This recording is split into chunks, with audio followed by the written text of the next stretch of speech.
शंकर भगवान से माता पार्वती जी ने कहा, प्रभु मेरा मन है, मेरा मन बाबा एकांत में जाकर मैं तप करना चाहती हूं, मेरा मन है। शिव जी ने कहा जाओ। यही कांचीपुरम का जो तमिलनाडु क्षेत्र के अंतर्गत कांचीपुरम है, और वहीं पर एक आम के पेड़ के नीचे माता पार्वती तप करने के लिए बैठ गई।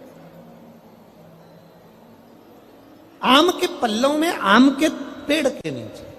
अब थोड़ा ध्यान देने वाला विषय है, थोड़ा ध्यान दीजिएगा। वो जितने भी बैठे हो बड़ा ध्यान देना। शंकर भगवान का तीसरा नेत्र खुला, कामदेव आम के पेड़ पर चढ़ा हुआ था। काय के वृक्ष पर था? आम के पेड़ पर। पार्वती जी ने जो तप साधना करी वो आम के पेड़ के नीचे करी।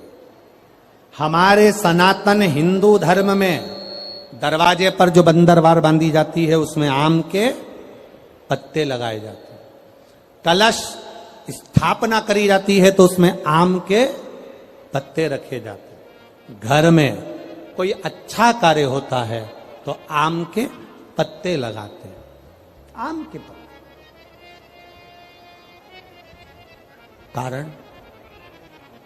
कारण क्या था?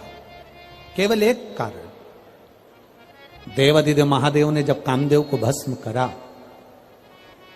उस समय पर भगवान शिव का नेत्र कामदेव पर पड़ा, कामदेव भस्म हुआ। आम के पल्लव में छुपा था, आम के पल्लव में। आम का वृक्ष भी उस समय पर कामदेव के भस्म होने पर जलने लगा, तड़पने लगा, चिल्लाने लगा। आम के पल्लव में से आवाज आने लगी, बाबा बाबा बाबा कहकर जब पुकारा, बाबा बाबा कहकर पुकारा, 2 बार आम के पल्लव ने कष्ट होने पर हर हर कह दिया। क्या बोला है? जम के बोलो जरा। हर हर। केवल 2 बार आम के पल्लव ने बोलना चाह रहा था, मैं हरा भरा हूं, हरा हरा हूं, और आपने मुझे जला दिया। हर हर बोला। शिव जी की दृष्टि पड़ गई। भोलेनाथ जी ने, कामदेव भस्म होकर जमीन पर गिरे और आम के पल्लव को, आम के वृक्ष को शिव जी ने भस्म होने से रोक दिया और कहा, सुन आम के वृक्ष, आम के पल्लव, तूने हर हर कहा है, इसलिए तेरे को मैं भस्म नहीं करूंगा। तेरे ऊपर आने वाली जितनी बाधाएं होंगी वो सब नष्ट कर दूंगा। आम के पल्लव ने कहा, प्रभु मुझ पर आने वाली बाधा अगर आप नष्ट कर रहे हैं तो मुझे वर दे दीजिए नाथ। ऐसा वर दे दो जिसके दरवाजे पर, जिसकी पूजन में, जिसके द्वार पर आम के पल्लव बंधे होंगे उसके घर में कभी दुख प्रवेश ना करे, ये वर दे दीजिए। शिव मंदिर जाते हो आप लोग? सब लोग जाते हैं? हफ्ते में 1 बार का नियम बना लो, मुख से बोलने का, हर हर। ज्यादा बार नहीं बोलो तो हम तो पहले बोलते थे, ऐसा नहीं कि हम कथा में नहीं बोलते थे, हमारी आदत थी, हम पहले कथा में बोलते थे, दीन बंधु दयालु दया कीजिए, जो दोनों हाथ उठाकर हर हर महादेव नहीं बोले उसको उठा लीजिए। हम ऐसा बोलते थे, हमारी आदत में था, और लोग हाथ उठाकर बोलते थे। पर कई लोगों ने पत्र लिखे कि गुरुजी आप कहते हो कि हर हर महादेव बोलिए, नहीं तो भगवान उठा लीजिए। हम केवल इतना सा कहना चाहते हैं कि आप ऐसा बोलना बंद कर दो, क्योंकि हम हेडफोन लगा के कथा सुनते रहते हैं और गाड़ी चलाते रहते हैं। अब हम 2 व्हीलर गाड़ी चला रहे हैं और तुमने कह दिया दोनों हाथ उठाकर जो हर हर महादेव नहीं बोले तुम उसे उठा लीजिए। अब हमको गाड़ी खड़ी करना पड़ती है, फिर चिल्ला के बोलना पड़ता हर हर। तो जितने लोग खड़े रहते हैं वो हमको ही देखते रहते हैं, पागल हो गया है। इसलिए महाराज जी निवेदन है कि तुम ये कथा के बीच में हर हर महादेव बोलना बंद करो। इसलिए हमने तब से थोड़ा सा लोगों के भाव देखकर, बेचारे 2 व्हीलर वालों को, क्योंकि वो गाड़ी चला रहा है और फिर वो उसको देखकर, इसलिए थोड़ा बंद। पर आप बोल सकते हो, आपको बोलने की मना नहीं है। बहुत तकलीफ है और नहीं हो रहा काम, बहुत दिनों से लगे हो, नहीं हो रहा, हरा मूंग ले जाओ।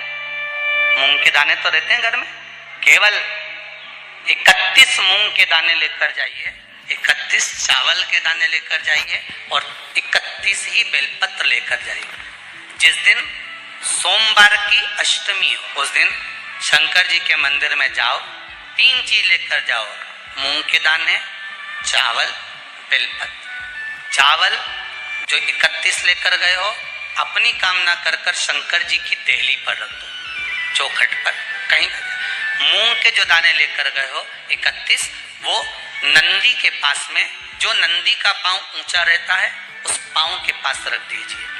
और जो 31 बेलपत्र लेकर गए हो वो 31 बेलपत्र अशोक सुंदरी वाली जो जगह है, आपको पहले बताया है कथा में, अशोक सुंदरी जी का स्थान, ये शिवलिंग, ये जलाधारी जहां से पानी बहता है, उसके बीच में एक मोटी सी लाइन होती है जो शंकर भगवान की छोटी लड़की अशोक सुंदरी का स्थान है। शिव जी के 13 बच्चे हैं, 13 बच्चे में सबसे छोटी लड़की अशोक सुंदरी यहीं पर विराजमान होती है जहां से पानी नीचे गिरता है।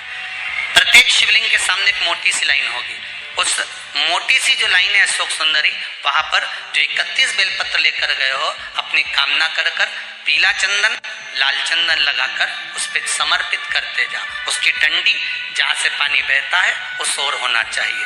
आप निवेदन कर कर देखो, एक सोमवार की अष्टमी पर कर कर देखना, दूसरी सोमवार की अष्टमी आएगी, अपने आप आपका काम हो गया होगा। बाबा से निवेदन तो करो। उत्तर भारत के जो लोग हैं ये पूजन करते हैं दीपावली के बाद में छठ की पूजन, छठी।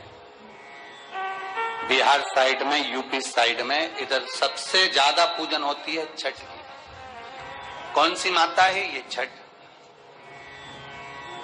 है कौन सी माता छठ? जितने लोग पूजन कर रहे हैं उनको भी ज्ञात नहीं है कि ये छठ की पूजन होती क्यों है, ये माता है कौन सी। ये छठ माता कोई दूसरी नहीं है, कार्तिकेय जी की धर्म पत्नी देवसेना है जिसकी पूजन होती है छठी के रूप। उगता सूरज और डूबता सूरज का अर्घ होता है। सबसे पहली छठ पूजन किसने करी थी? भगवान कृष्ण के पुत्र सांब ने करी थी। सांब पुराण कहती है सबसे पहली छठ पूजन, क्योंकि सांब का शरीर बेकार हो गया था। भगवान कृष्ण की शरण में सांब पड़ गया। पिताजी आपने मुझे श्राप दिया है, क्योंकि गलत भाव हो गया था, गलत दृष्टि हो गई।